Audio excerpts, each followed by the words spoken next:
Muito boa noite a todos, muita paz. Jesus nos ilumine, nos faça assim cada vez melhores.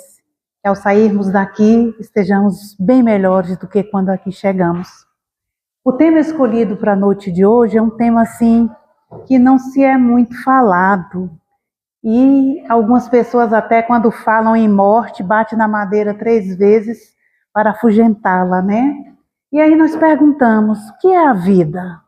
O que é a morte? A morte interessa a todos, né? Porque todos nós vamos morrer. E ela é paradoxal. Vai onde não se a quer e foge de onde se a deseja. Leva o são e deixa o doente. Leva o jovem e deixa o ancião. Mas não nos preocupemos, porque todos vão, todos iremos, né? E nós temos a bênção com a terceira revelação da lei de Deus, que é o Espiritismo. A morte morreu através do Espiritismo. E não existe morte, existe apenas uma mudança de planos, né? Mas no nosso mundo material, se nós olharmos no dicionário a definição de morte, lá está escrito que é a cessação da vida orgânica. Mas nós não somos só essa vida orgânica. Nós temos uma energia que comanda essa massa corporal, que é o nosso espírito, né? Lá no livro dos Espíritos pergunta, né? O que é o espírito? É a energia que habita no universo. Então, nós somos feitos à imagem e semelhança de Deus. E qual é essa semelhança com Deus? Essa energia que anima esse corpo material. Quando nós observamos certas pessoas que tiveram aquela experiência de quase morte, né? Elas nos relatam, geralmente, que estão no hospital, passando por um processo de desencarne mesmo, né? O médico constata que a cessação da vida do corpo físico acabou. E depois de alguns segundos, o corpo é reanimado. Geralmente em paradas cardíacas, né? É mais comum. A pessoa tem uma parada cardíaca ou quando está em coma. E os relatos dessas pessoas que passaram por essa experiência são bem compatíveis com o que o Espiritismo ensina, né? Ela se vê no centro cirúrgico, vê o corpo deitado na maca, morto, entre aspas, né, sem a vida orgânica, pulsante, e se vê no alto da sala, observando tudo o que está acontecendo e lembra-se minuciosamente de tudo o que foi dito naquele local. E a medicina não sabe explicar como. Se estava morto, como é que ele sabe? Não, vocês falaram isso, com detalhes.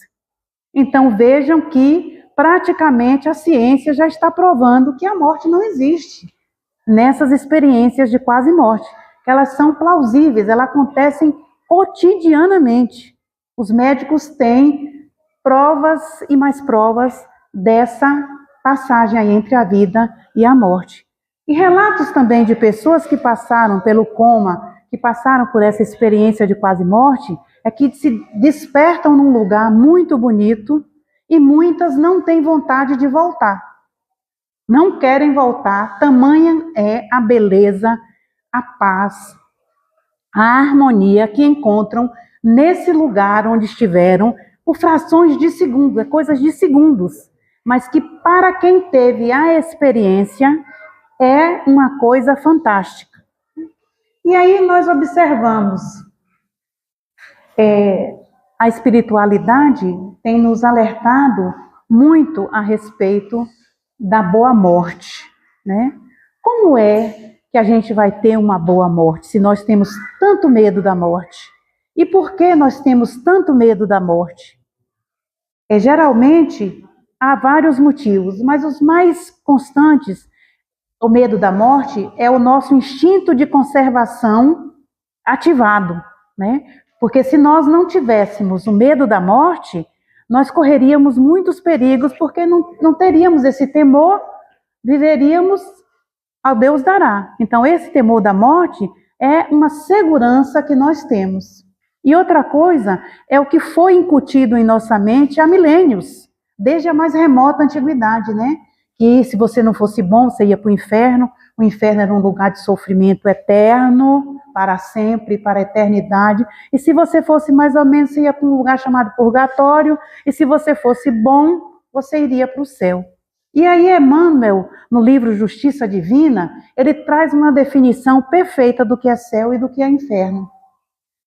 Ele diz que o céu começa dentro de nós, ou seja, é o que nós vivenciamos no dia a dia, o que fazemos, como atuamos, como agimos, e que o inferno tem o tamanho da nossa rebeldia.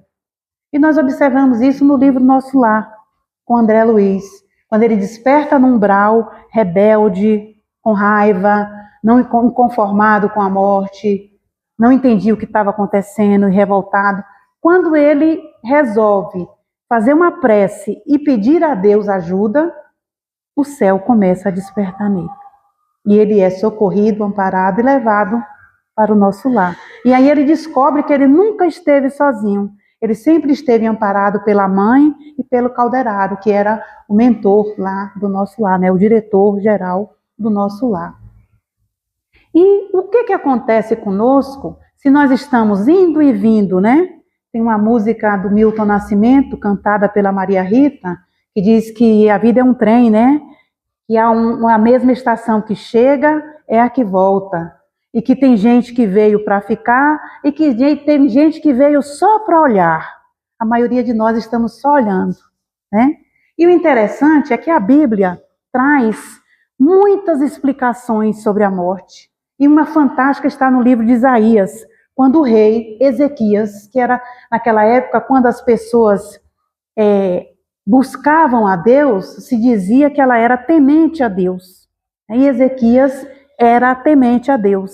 Ele obedecia às leis de Deus. Ele era amado por Deus. E Ezequias adoeceu. E naquela época tinha os profetas, né? E Deus fala ao profeta Isaías que vá até o rei Ezequias e diga a ele que aquela doença é para a morte, que ele ia morrer. Que ele arrumasse a casa porque ele ia morrer. Sabe o que significava arrumar a casa naquela época?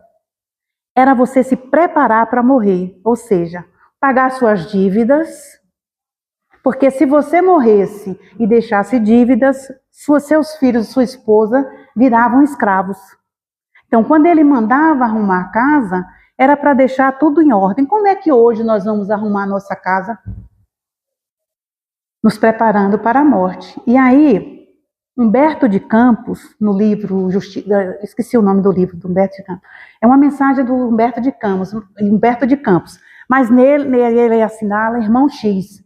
Eu não sei se vocês sabem, a família dele entrou na justiça contra Chico e queria direitos autorais do livro. Aí, para não haver mais problema, ele começou a assinar Irmão X. Ele diz que nós temos que nos preparar, ou preparar a nossa casa, como Ezequias preparou, começando pelo nosso prato de cada dia. Se alimentar frugalmente, evitar os excessos. Outra coisa é pôr a casa em ordem, né? Quem tem dívidas, quitar as dívidas. Quem tem bens, deixar tudo estruturado, ou seja, fazer o testamento, deixar tudo organizado, porque a causa de muitas aflições para quem desencarnou são as brigas judiciais. As brigas dos herdeiros pelos bens deixados pelo que partiu. Que nós devemos também ter muito cuidado com os excessos, os vícios de toda sorte, o álcool, as drogas, o sexo, tudo que for vício, que for excesso, deve ser evitado. Isso é preparar para a morte. E é o dia a dia, é controlar os pensamentos, é fazer o bem, amar, perdoar sempre que possível. Ou sempre, né? O ideal seria sempre. Mas como a gente ainda está assim meio pequenininho, perdoar na medida do possível que nós conseguimos. Não adianta fingir também, porque o que vale é o que está no coração. Então, voltando ao rei Ezequias, quando Isaías chega até ele e fala, olha, prepara a tua casa, porque Deus disse que você vai morrer. Ele não fala nada, ele não se desespera, ele não grita, ele não chora.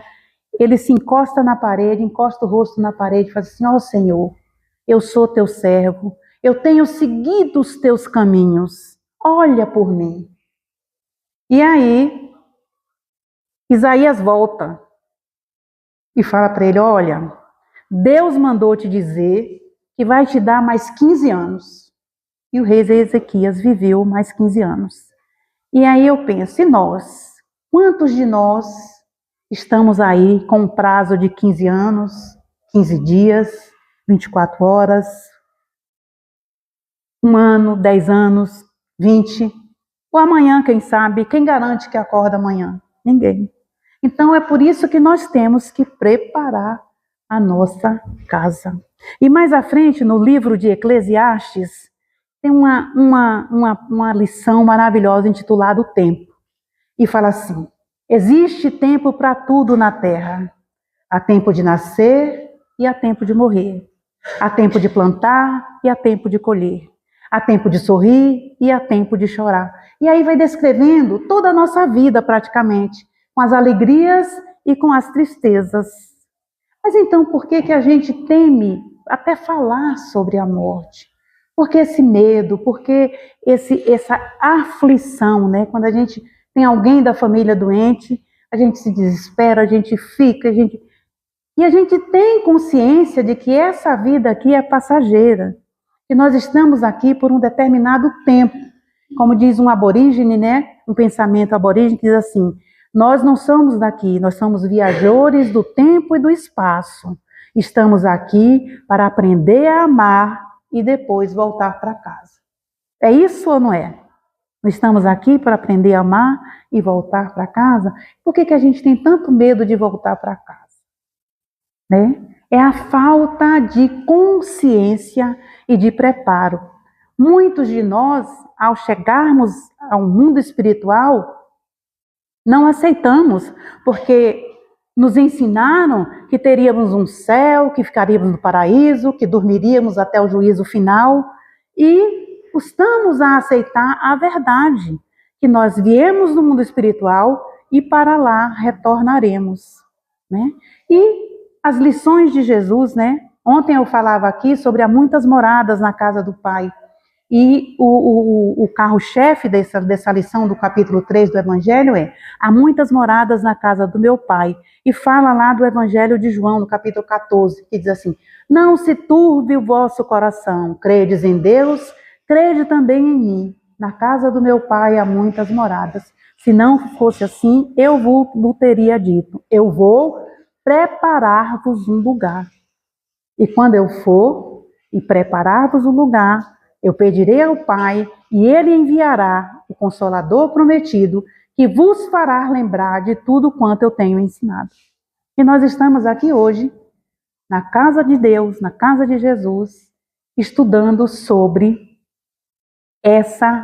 nosso retorno ao nosso verdadeiro lar, que é o mundo espiritual. Por que algumas pessoas, ao entrarem em coma, não querem voltar? Porque elas voltam para o lugar de origem, de onde elas saíram. Não tem as aflições que nós temos aqui. É outra realidade. Porque nós sabemos que o mundo espiritual é uma cópia, ou o mundo material é uma cópia imperfeita do mundo espiritual.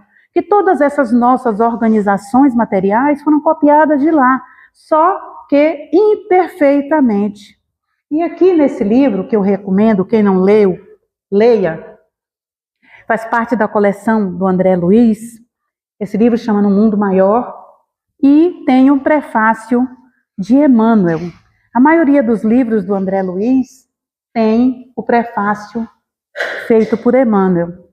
E ele diz assim: na jornada evolutiva, dos 4 cantos da Terra, diariamente partem viajores humanos aos milhares, demandando ao país da morte. Vão-se de ilustres centros de cultura europeia, de tumultuárias cidades americanas, de velhos círculos asiáticos, de ásperos climas africanos, procedem das metrópoles, das vilas e dos campos. Então, a partida da Terra para o mundo espiritual ocorre em todo o planeta. Não adianta ser rico, ser pobre, ser o que for. Um dia nós voltaremos ao mundo espiritual. O que é engraçado é que no Japão, eles não celebram a morte como nós aqui do Ocidente. Lá, quando nasce uma criança, eles choram, clamam, e tem o maior pesar quando nasce uma criança, porque eles dizem que não sabe qual é a sorte que ela vai ter, quem ela vai ser, como vai agir, como vai proceder, se vai ser de bem, se vai ser do mal. E quando morre, eles festejam, eles cantam, eles fazem festa, porque dizem que a pessoa já cumpriu o que veio fazer aqui. Então é motivo de comemoração. Olha que interessante, ao contrário de nós, a gente festeja quando nasce, eles festejam quando a gente parte. Né? É uma questão cultural. Como na Índia, que é reencarnacionista, também eles têm outra visão da morte, porque sabe que aquele espírito está partindo para se aperfeiçoar e depois retornar para a nova jornada.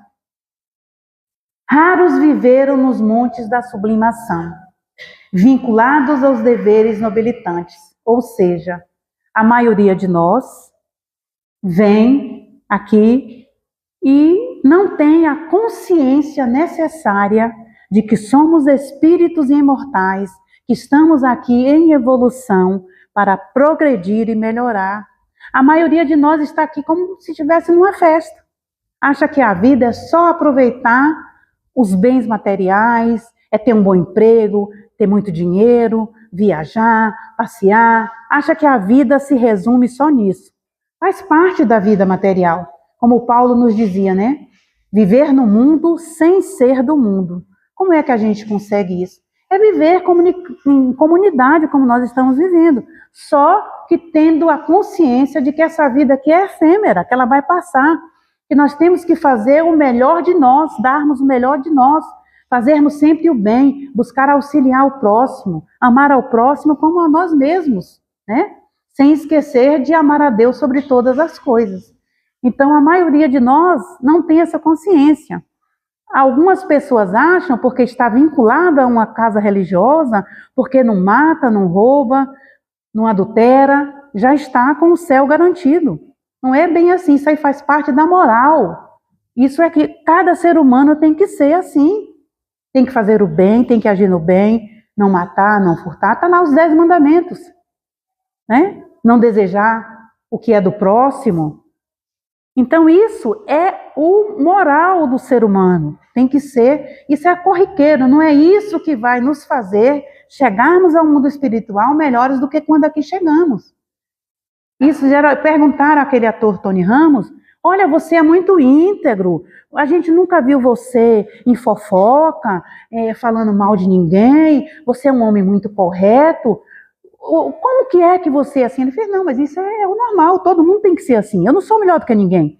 Isso é o ser humano, tem que ser assim. Eu sou o que eu fui educado para ser, e eu encaro isso como se todo mundo fosse igual, porque isso faz parte da moral do ser humano, ser íntegro, ser correto, não desejar o mal, não fazer o mal. Isso, quando a gente vê alguém assim, num meio que é tão complicado, né? Um meio diferenciado, com muita ilusão da fama, da fortuna, ver alguém tão consciente de si é espetacular. E ele acha isso normal. E é normal, é o que todo ser humano devia ser, devia agir, devia fazer. E mais adiante ele prossegue. Raros vieram nos montes da sublimação, ou seja, poucos de nós temos consciência de sermos aquele homem de bem lá da lição do Evangelho, né? Não sei se vocês já perceberam, aquela lição do Evangelho segundo o Espiritismo que fala do homem de bem, se você contar lá as virtudes, tem 28 virtudes. E no final da lição o Espírito diz assim, estas não são todas as qualidades do homem de bem, mas quem se esforçar para possuí-las já está a um bom caminho. Não são todas, ele ressalta, não são todas, são apenas algumas, né? E lá na lição da lei de amor a gente aprende também, né? Sobre que o amor é a sublimação dos sentimentos. Quando nós fomos criados, nós tínhamos só instinto. O instinto evolui para o sentimento, e o sentimento vai nos levar ao amor. Nós ainda não conseguimos sair aí do sentimento, nós estamos ensaiando este amor, ainda não temos essa condição.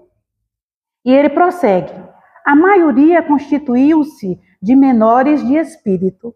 Esses menores de espíritos não é aqueles espíritos humildes lá do Evangelho que Jesus fala, que bem-aventurados os brandos, os humildes, não. É menores mesmo, é questão de pequenez espiritual, é ainda de não conscientização de evolução, ainda é menores mesmo, ainda estamos aqui engatinhando.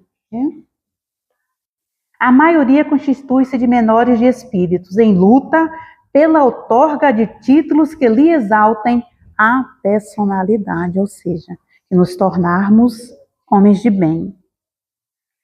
Não chegaram a ser homens completos, atravessaram a mar magno da humanidade em contínua experimentação. Muitos de nós acham que veio aqui a passeio.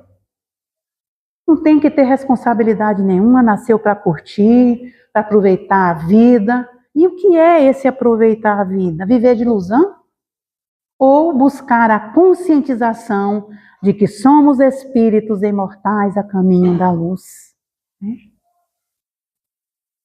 Apesar disso, porém, quase sempre se atribuíam a indébita condição de eleitos da providência. E cristalizados em tais suposições, aplicam a justiça ao próximo sem se comprometerem das próprias faltas. Ou seja, o outro eu critico, eu falo, eu denigro, mas a mim não. Eu, por ter me vinculado a uma religião, a seguir o que aquela religião fala, é suficiente. E na realidade não é. Porque nós aprendemos no Espiritismo que fora da caridade não há salvação. Então, a fé sem obras, ela é morta. Nós precisamos trabalhar em prol de nós e do próximo. Fazer o bem sem olhar a mão. Sem olhar a quem, né? É aquela passagem do Evangelho, que a mão direita não veja o que fez, o que a esquerda não veja o que a direita fez. Ou seja, a caridade ela deve ser entre mim e o Pai. Ninguém mais precisa saber. Ou então ela passa a ser uma propaganda, né, do que eu fiz. Então a gente já recebeu o mérito. É o óbolo da viúva, né? A viúva chegou lá e depositou 2 moedinhas insignificantes para a maioria de nós. E os outros depositaram muitas coisas, né? E Jesus fala, na verdade, quem deu mais foi ela, porque ela deu do que tinha e os outros deu do que estava sobrando. Quando perdidos nos intrincados meandros do materialismo cego, fixam sem justificativa que no túmulo se lhe encerraria a memória. Então, aqueles de nós que ainda estamos apegados à matéria, aos bens materiais, e acha que não precisa de mais nada a não ser isso, ao despertarmos no mundo espiritual, vamos ter algumas dificuldades. Como a lição do Evangelho da rainha, né? Ela fala, rainha eu fui e rainha achei que chegaria ao mundo espiritual como tal. E qual surpresa não me ateve? Quando eu vi aqueles que eu julgava muito abaixo de mim, superiores em muito em mim. Rainha, ela nasceu e achou que ia chegar no mundo espiritual, também rainha e cheia de benefícios, né? Como nós aqui achamos que com dinheiro a gente compra tudo, achou que lá no mundo espiritual também compraria. E na realidade é bem diferente. É outro temor que nós temos da morte, né? Qual é a condição que nós vamos chegar lá no mundo espiritual? Então, por isso que o treinamento para a morte começa aqui. Como é que eu vou preparar o meu mundo no mundo espiritual estando aqui? Através da prática do bem. Fazendo bem, amando, perdoando, respeitando, buscando o que de melhor ter e oferecer, né? Então, se eu tenho uma fé religiosa, Se eu vivencio esta fé religiosa, os preceitos dessa fé religiosa, eu estou preparando o meu lugar no mundo espiritual. Nós temos uma infinidade de experiências no livro O Céu e o Inferno. Ele trata absolutamente dos vários estágios do espírito ao chegar no mundo espiritual. Aqueles que estão bem e aqueles que não estão bem. Quem já leu aqui O Céu e o Inferno de Kardec? Magnífico, né, o livro? Magnífico. Então, quem tem medo da morte, eu indico o livro O Céu e o Inferno. E tem outros livros também. Nós temos Voltei, do irmão Jacó, que é excelente também. Nosso Lar, do André Luiz. Um livro assim feito para adolescente, que é Violetas na Janela, e também tem grandes ensinamentos. O livro da Otília Gonçalves, chamado Além da Morte. Alguém já leu o livro da Otília Gonçalves, Além da Morte? Fantástico, né? A Otília Gonçalves foi uma trabalhadora da Mansão do Caminho. Ela foi presidente da Mansão do Caminho por 3 gestões. E ela desencarnou de um infarto fulminante. Ela chegou em casa, foi abrir a geladeira para preparar, não sei se a janta ou o almoço, e caiu desencarnada no chão. E ela teve grande dificuldade no mundo espiritual. Primeiro, ela não conseguia sair do caixão. Ela ficou em desespero quando acordou, porque na hora da morte, aí as pessoas perguntam, dói? É sofrido? Depende, cada caso é cada caso. Por exemplo, em um acidente de carro, morre 5 pessoas, cada um acorda no mundo espiritual de um jeito diferente. Porque Jesus disse, a cada um será dado segundo as suas obras. Né? E apesar de todo o conhecimento espírita que ela tinha, ela disse que naquele momento da morte a gente dorme, desmaia, alguma coisa assim, e acorda no mundo espiritual. E aí ela acordou e estava no caixão. E ela ficou desesperada e começou, Liebe, Liebe, Liebe. Era o anjo da guarda dela, que ela tinha uma intimidade muito grande, conhecia, sabia o nome e tudo mais. Ela se desespera, Liebe, Liebe, Liebe. E de repente ela para e fala assim, e a prece? E ela reza o Pai Nosso. Quando ela reza o Pai Nosso, Liebe aparece, que já estava lá o tempo inteiro, desde a hora que ela desencarnou, e a carrega e a leva para o mar, para ela se refazer da transição encarnada para desencarnada. E aí ela escreve o livro em alerta para a filha. Ela, minha filha, estou escrevendo esse livro para você, para que você não passe a dificuldade que eu passei. Olha o que a prece é capaz de fazer por nós. André Luiz também, quando ele cai em si e descobre, né, daquele sofrimento, ele fala assim, se existe um Deus, um Pai que nos ama, eu peço socorro, e o socorro veio na hora. A Liebe foi a mesma, a Otília foi a mesma coisa. Quando ela rezou o Pai Nosso, ela viu a Liebe, Liebe pega e a leva para o mar para ela se refazer, e depois ela vai lá para a Mansão do Caminho, e aí ela começa a contar como é, o que aconteceu. Eu não vou falar mais, porque quem quiser ler o livro, senão vai perder a graça. Mas é fantástico o livro. Tem um outro livro também, do Leon Denis, Depois da Morte. Fantástico também. Então, a literatura espírita é muito vasta nessa preparação para a morte. Agora, para quem acha esses livros assim mais complicados, mais complexos, tem um livro que é uma gracinha, chamado Quem Tem Medo da Morte, do Richard Simonetti. Ali ele conta todas as nuances da morte. E ele conta uma história interessante sobre uma senhora que os filhos desencarnam, né? 2 filhos desencarnam. Agora imaginem vocês, um filho desencarnado já é uma dor muito grande, né? Porque quem perde o esposo fica viúvo, quem perde o pai e a mãe fica órfão. Mas quem perde o filho, a dor é tão grande que ainda não inventaram o nome. E o maior problema não foi nem o desencarne dos filhos, foi o marido que estava viajando e tinha um problema cardíaco. Dependendo de como ele chegasse e como ela contasse o desencarne dos filhos, ele ia desencarnar também. E ela muito abatida, muito triste, esperando ele retornar, e ele retorna, e ele diz, ai mulher, você está muito abatida, o que aconteceu? Nada, querido. E aí, cadê os meninos? Ah, eles estão por aí, espera um pouco, vá tomar banho, jante, depois eles vêm. Não, mas eu quero ver os meninos. Não, não se preocupe não, eles já vêm. Aí ele foi, tomou banho, voltou. Quando ela chegou, ele chegou para jantar, ela falou assim, olha, eu estou com um problema. Quando você estava viajando, veio um senhor aqui e me deu 2 joias raríssimas, de uma beleza infinita, para eu guardar. Só que eu me apanhei de amores por elas e não quero devolver. Aí ele falou assim, que isso, mulher? Estou te estranhando? Você nunca foi de vaidade? Como é que você quer ficar com algo que não lhe pertence? Devolva essas joias imediatamente. Aliás, eu vou com você devolver.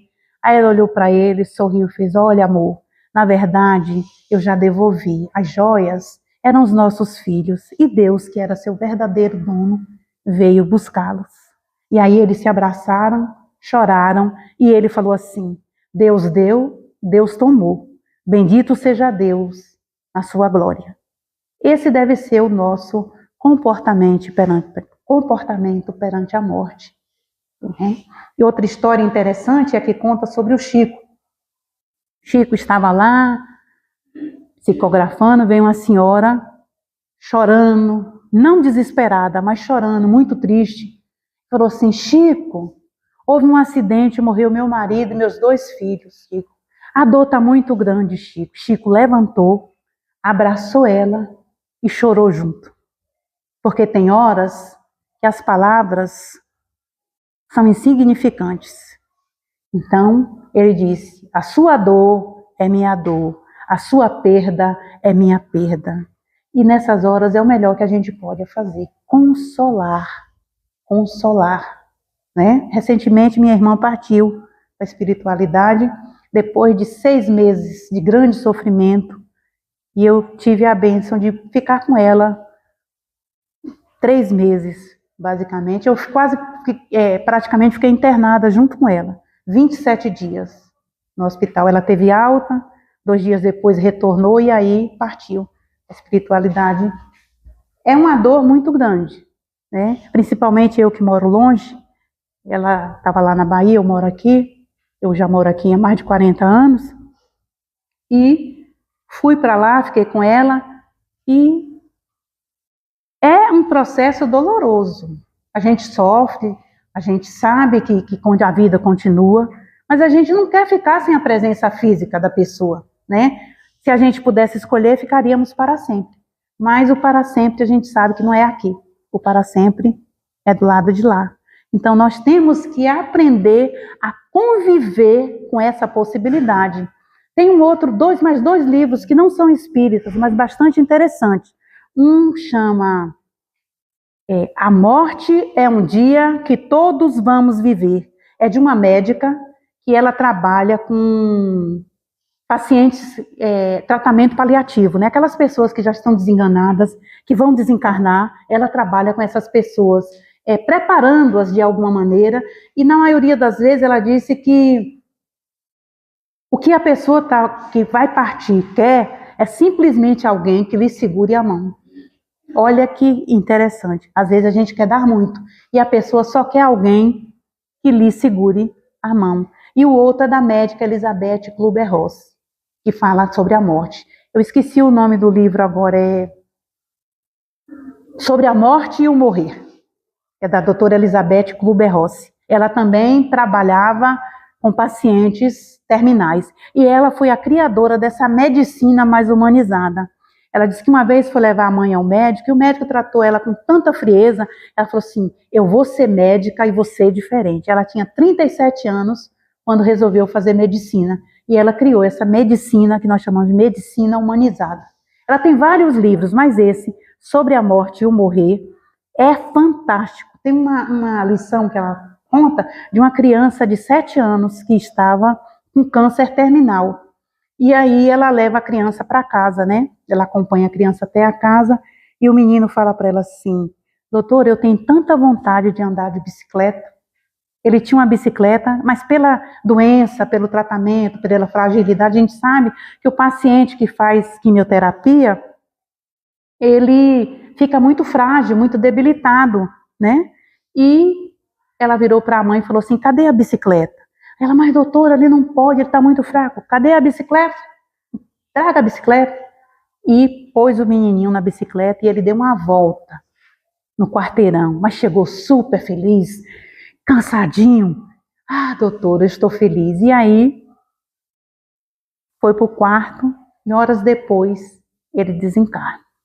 Então, são assim lições que a gente, vivenciando através da leitura, nos torna mais conscientes sobre esse momento que de maneira nenhuma escaparemos. Porque a única certeza que nós temos é que um dia nós vamos desencarnar. E aí tem gente que fala assim, nossa, eu tenho tanto medo da morte, tanto medo. Chegar lá no mundo espiritual, descobrir que eu morri, eu morro de novo. De tanto pavor que tem da morte, né? Então, é uma questão de preparação. Preparação. Dói. É muito triste a gente deixar esse mundo material, sabe por quê?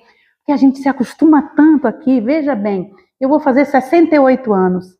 68 anos aqui muito apego, né?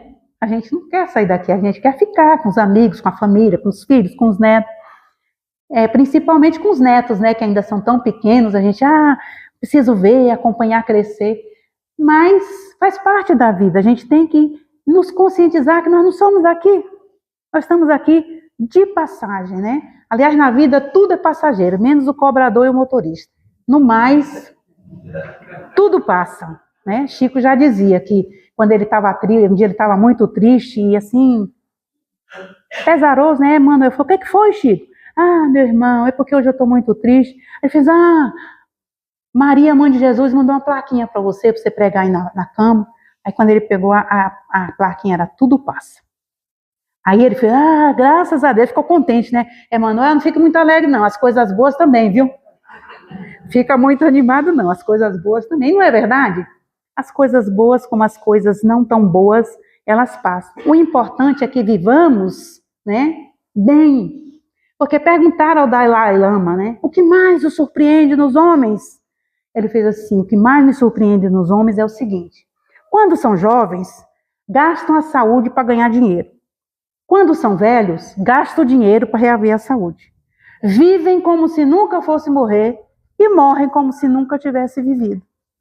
E a maioria de nós estamos assim, né? Sem essa consciência de que tudo aqui é passageiro, deve ser aproveitado ao máximo. Por isso que a gente tem que viver o hoje, né? Porque o passado já foi. O futuro, nós não sabemos se vai chegar. Mas o hoje é chamado justamente de presente, porque é um presente que nós ganhamos todos os dias de Deus, né? Uma nova página para ser escrita, uma nova página para ser editada, uma nova página para ser vivida. Então, vivamos o hoje, fazendo o melhor que pudermos, né? E recentemente apareceu na internet um angolano chamado Caquinda dos Sales. E não sei se vocês já ouviram a música dele, chama A Vida é Casa Alugada. Alguém aqui já viu? Linda, né? E eu trouxe para vocês. Olha que maravilha. O que ele nos diz. Eu fiz uma colinha aqui, porque não dá para decorar tudo, não. A vida é casa alugada, é o título da música, né? Ele diz assim, a vida não nos pertence, não. Somos só visita nesse mundo. Hoje estamos aqui, amanhã ninguém sabe. Vivemos como donos da estrada, como o rei sentado na varanda. Fazemos planos para 100 anos, sem saber se amanhã ainda acordamos. Decoramos casa emprestada, pintamos sonhos na madrugada, mas o tempo passa sem pedir licença e leva tudo sem dar sentença. A juventude vai embora devagar. A saúde um dia pode falhar. Os amigos mudam e o amor também. Só Deus conhece o destino de alguém. E quando a vida bater na porta, Não há dinheiro que abra resposta, nem fama, nem luxo ou posição, para impedir a despedida do coração. A vida é casa alugada, nós somos só inquilinos. Hoje brindamos sorrindo, amanhã seguimos outro caminho. Entrega a chave, meu irmão, nada aqui cabe na mão. Tudo passa nesse mundo, só o amor deixa lembrança no coração. Tanta luta sem necessidade, tanta guerra por vaidade. Perseguimos aquilo que não levamos, esquecemos a quem mais amamos. Consertamos rachaduras do destino, sem saber o próximo caminho. Queremos controlar o impossível, quando amanhã é invisível. Pensa bem, meu irmão, a qualquer hora pode ser despedido. Por isso abraça quem te quer bem, porque ninguém sabe o dia que vem. Quando chegar o silêncio da partida, quem vai lembrar da sua vida? No carro, na roupa, na posição, ou do amor que deixastes no coração. A vida passa igual o vento no mar. Hoje dançamos sempre juntos, amanhã pode faltar alguém para cantar. A vida é casa alugada, nós somos só inquilinos. Vivemos a sonhar alto, mas somos passageiros do destino. Entrega a chave, meu irmão, faz o bem enquanto tem chão, porque no fim dessa viagem só fica o amor e recordação. Ama mais, perdoa mais, abraça mais, porque ninguém sabe quando o dono da vida vai pedir a casa de volta. Então veja que maravilha, né? Esse homem ele deve ter psicografado essa música, no mínimo, né? E encerrando esse nosso bate-papo, tem uma poesia muito bonita do Padre Zezinho, que é intitulado Se Eu Morrer Antes de Você. Eu não sei ela toda, eu só gravei alguma coisa, porque a idade vai chegando, as lembranças vão ficando assim mais embaçadas, né? Mas mais ou menos diz assim: se eu morrer antes de você, não fique triste com Deus por ter me levado. Se quiser chorar, chore. Se quiser sorrir, sorria. Eu não vou ficar triste por isso. Se eu morrer antes de você e alguém falar que eu fui santo, desminta, eu não fui o santo que pintam. Se eu morrer antes de você e alguém disser que eu fui um demônio, defenda-me. Afinal de contas, você é meu amigo. Eu fui alguém como outro qualquer, que nasceu, cresceu, trabalhou, criou, produziu, errou, acertou.